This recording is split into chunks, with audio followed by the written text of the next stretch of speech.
के महापुरुष वैश्य थे, बनिए थे और वैष्णु साधु से दीक्षित थे। विष्णु जी के पुजारी थे, विष्णु जी को इष्ट मानते थे, साथ में शंकर भगवान की भी पूजा करते थे। जैसे भी हमारे धर्म गुरुओं ने हमारे को जो ज्ञान दे रखा है, हम वैसे ही वो लगा हुआ था। और रूपदास नाम के एक वैष्णव संत से दीक्षित थे। अब उस रूपदास जी ने जैसा भी उस प्यारी आत्मा को गाइड किया, वो उसी तरह समर्पित था। उसने बता रखा था रूपदास जी ने कि 68 तीर्थ करने चाहिए, अमरनाथ चारों धामों को भी अवश्य वहाँ जाना चाहिए, एकादशी का व्रत करो, हरे राम हरे कृष्ण और भोलेनाथ शंकर भगवान का इसका जाप करो, ओम नमः शिवाय आदि। तो ये मंत्र जाप करता था। और तीर्थ भ्रमण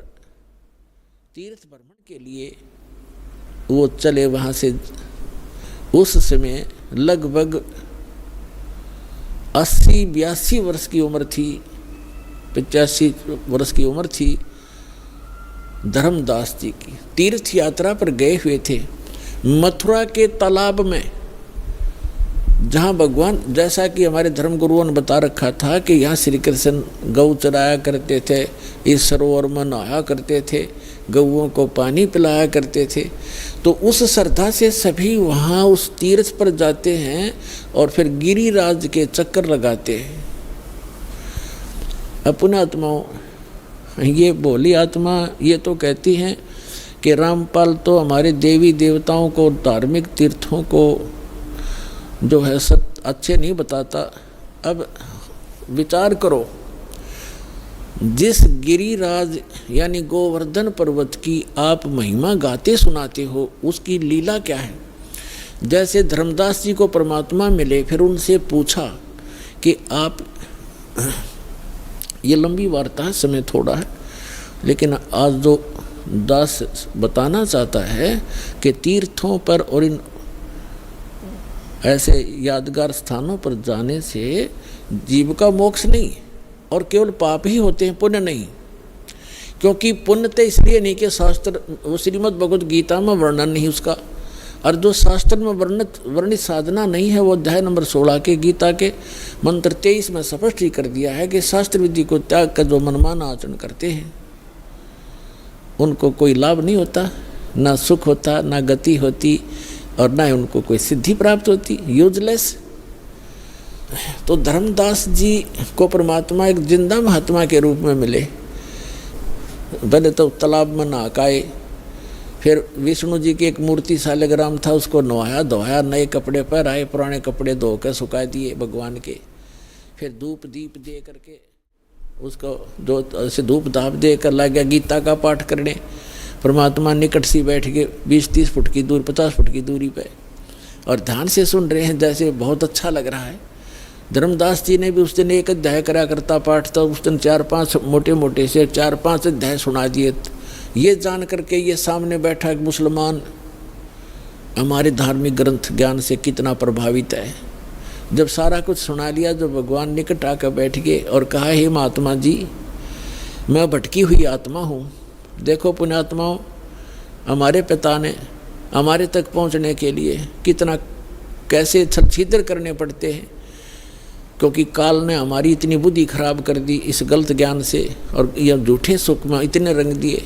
ब्रह्मा विष्णु महेश को इष्ट मानकर हमारी पूजा में, इनकी पूजा में दृढ़ कर दिए। तो अपने आप को एक दास कहते हैं, अज्ञानी कहते हैं, और उस जीवात्मा को विद्वान कहते हैं, महापुरुष कहते हैं और महाराज कहते हैं, क्योंकि वो वैष्णव परंपरा से दीक्षित हो गया था और चौथे आश्रम में चल रहा था, संन्यास ले चुका था लगभग। यानी संन्यास का मतलब भगवान की भक्ति में ही ज़्यादा रहता था। तो उसको कहते हैं भगवान के, हे महाराज जी, मुझे कुछ ज्ञान सुना, आपका बहुत अच्छा ज्ञान लग रहा था मुझे, लेकिन मैं समझ नहीं पा रहा था। तो फिर लगा धर्मदास जी ने बताया कि 68 तीर्थ करने चाहिए, राम कृष्ण का जाप करना चाहिए, ओम नमः शिवाय का जाप, यानी भगवान शिव की भक्ति करनी चाहिए। तो भगवान ने कहा कि मुझे आप अपना दीक्षा दे दो, मुझे मैं कुछ भक्ति कर लूँ। तो धर्मदास जी ने कहा कि मैं दीक्षा देने का अधिकारी नहीं हूँ और ऐसे कोई दीक्षा देने से कोई लाभ नहीं होता। मैं आपको अपने गुरुजी रूपदास जी से मिला दूंगा, आप उनसे दीक्षा ले लेना। और बगैर किसी आज्ञा से, अधिकारी से, ना दीक्षा लेने वाले को लाभ, देने वाले को पाप गणा। मैं नहीं कर सकता ऐसी गलती। तो तब तक परमात्मा ने कहा कि मेरी कुछ शंकाओं का समाधान कर दो ताकि मैं आपके गुरुजी के पास जाकर दीक्षित हो सकूं। ये क्या बताने लगा धर्मदास कि हम कोई जीव हिंसा नहीं करते, हम कोई जीव हिंसा नहीं करते, हम तो वैष्णव साधु हैं, हम मांस वास नहीं खाते। तो परमात्मा ने कहा कि देखो आप यहाँ क्या क्रिया की आपने, कि गिरिराज का एक पूरा चक्कर लगाया मैंने, इस गोवर्धन का चक्कर लगाया है और आज यहाँ रुका हूँ। और इस भगवान के ये धाम है, ये तीर्थ है मथुरा का, इसमें स्नान किया है। इसमें स्नान करने से बड़ा पुण्य होता है, बड़े इसमें लाभ होता है, मोक्ष होता है। और गिरिराज का जो चक्कर लगाने से जीव का कल्याण होता है। परमात्मा बोले कि आप गीता को सत्य मानते हैं? हाँ जी मानता हूँ। आप नाम क्या जपते हो? हरे राम हरे कृष्ण कृष्ण कृष्ण हरे हरे, राधे राधे श्याम मिला दे। क्या ये मंत्र गीता जी में है? कि नहीं, जो गुरु मंत्र दे दे उसी से लाभ होगा। गीता अध्याय नंबर 16 के श्लोक नंबर 23 में लिखा है कि शास्त्र विधि को त्याग कर, आप ही पढ़ रहे थे अभी, भगवान ने कहा जो मनमाना आचरण करते, अपनी मनमुखी जो मंत्र जाप करते हैं वो यूजलेस है, ना उनको सुख होता है, ना कोई गति होती है, ना उनको कोई सिद्धि प्राप्त होती। आप तो गीता को पढ़ते हो, करते हो इसके विपरीत हो, आप विधान तोड़ रहे हो। और गीता का ज्ञान किसने बोला? महात्मा परमात्मा ने कहा कि श्री कृष्ण जी ने बोला। अच्छा, श्री कृष्ण श्री कृष्ण कौन है? कि विष्णु जी।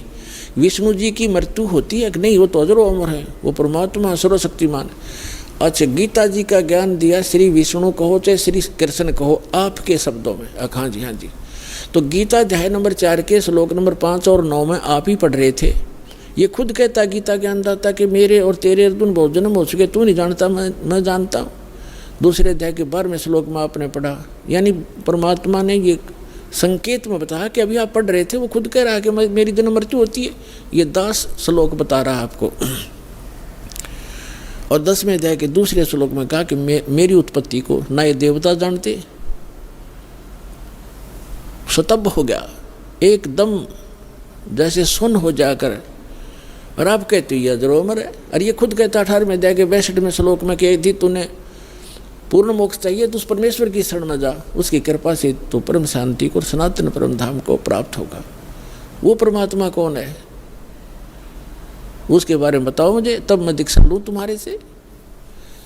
तो नाराज हो गया भगवान, नाराज हो गया कौन? धर्मदास। कि तू आप तो हमारे देवी देवताओं को हे बताते हो, आप तो मुसलमान हो इसलिए। परमात्मा बोले मैं नहीं बताता, आप ये बताइए मुझे कि ये गिरिराज की आपने परिक्रमा की, ये कथा सुना दे मुझे। धर्मदास जी ने सुनाया ने, एक बार ना यहाँ देवी देवताओं की पूजा हुआ करती थी और भगवान कृष्ण ने ये कहा कि इन देवी देवताओं की पूजा बंद करो, इंद्र की पूजा भी बंद कर दो, केवल एक परमात्मा की भक्ति करो। जिससे एक शुद्ध होकर के इंद्र ने इतनी जबरदस्त वर्षा कर दी, 96 मेघ माला, 96 करोड़ मेघ माला एकदम वर्षा दी, मूसलधार वर्षा होगी। तो भगवान शिव ने, कृष्ण ने इस गिरिराज को उठा लिया था हाथ पे और सारे ब्रज की रक्षा कर ली, सारा इंद्र बरस लिया, सारा वर्षा हो ली, कोई खूब मुसलधार, लेकिन एक बूंद भी नीचे नहीं आने दी। इस गोवर्धन के ऊपर ही सोख दी भगवान ने। परमात्मा बोले थारी बुद्धि ले गए चोर। अब तेरे कृष्ण जी कहने लग रहे देवी देवताओं की पूजा मत करो, देवताओं के मुखिया इंद्र की भी पूजा छुड़वाई उन्होंने, और तब इन देवताओं के चपट रहे। और फिर मैं देवताओं की थारी बेइज्जती करता हूँ। और जिस जोड़ में तू नहाया इसमें इसने तो छोड़ कर चले गए। श्री कृष्ण द्वारका में रहा करते थे, वहाँ जाओ न वहाँ गड्ढो तुम। अब वो द्वारका भी ना रही, वो समुद्र में डबो दी, इसलिए डबो दी थी कि यहाँ धक्के खाना होंगे ये बोली आत्माएं, मोक्ष होगा भक्ति से। अपने आत्माओं ये ज्ञान है, अभी तक हमने अज्ञान भर रखा था अपने अंदर। ये काफ़ी लंबी कथा, लेकिन शॉर्ट में जो दास बताना चाहता वो इतना ही है। फिर परमात्मा ने कहा कि आप कहते हो कि मैं कोई जीव हिंसा नहीं करते, आप कहाँ से चल कर आए हो? कि बांधवगढ़ से आया हूँ। कहाँ? मथुरा में। कितनी दूरी है, कितना डिस्टेंस है मथुरा और बांधवगढ़ का? धर्मदास जी ने कहा यानी 250-300 मील होगा। कोस, पहले कोस चलती थी, यानी 850 किलोमीटर डिफरेंस है मथुरा और बांधवगढ़ का। तो परमात्मा ने कहा किस साधन से आए आप? धर्मदास जी ने कहा मैं पैदल आया हूँ महात्मा भाई, पैदल आया हूँ जिंदा महात्मा जी, मैं पैदल आया हूँ। तो परमात्मा ने कहा वहाँ से लेकर इस मथुरा तक आपने कितने जीव मार दिए, गिनती नहीं हो।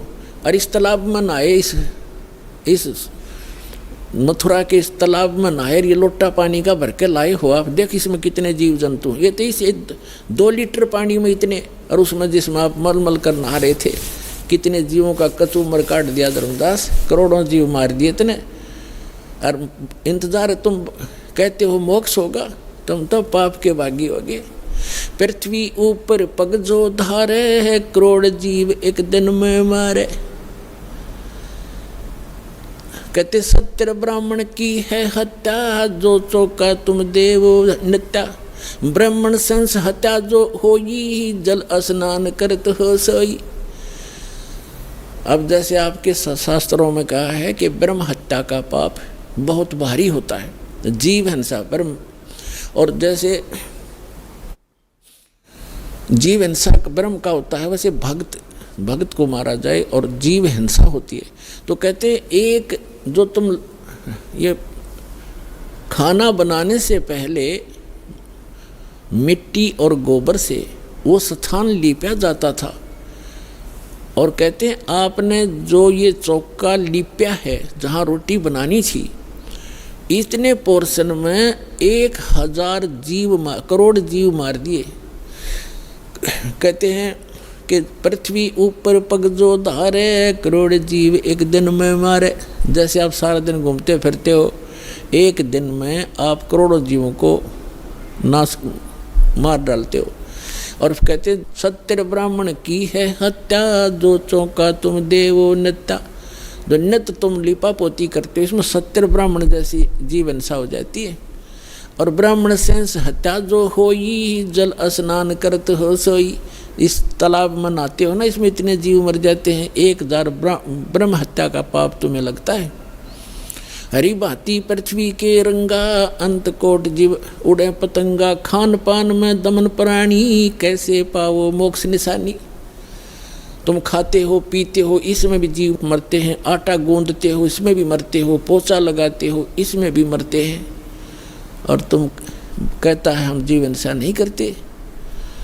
अपना आत्माओं के कहने का भाव ये है दास का कि उस तीर्थ पर जाने और आने में आपने जो पाप जीव मारे वो तो आपके बैड अकाउंट में, और पुण्य एक भी को नहीं, क्योंकि वो सदग्रंथों के विपरीत साधना है।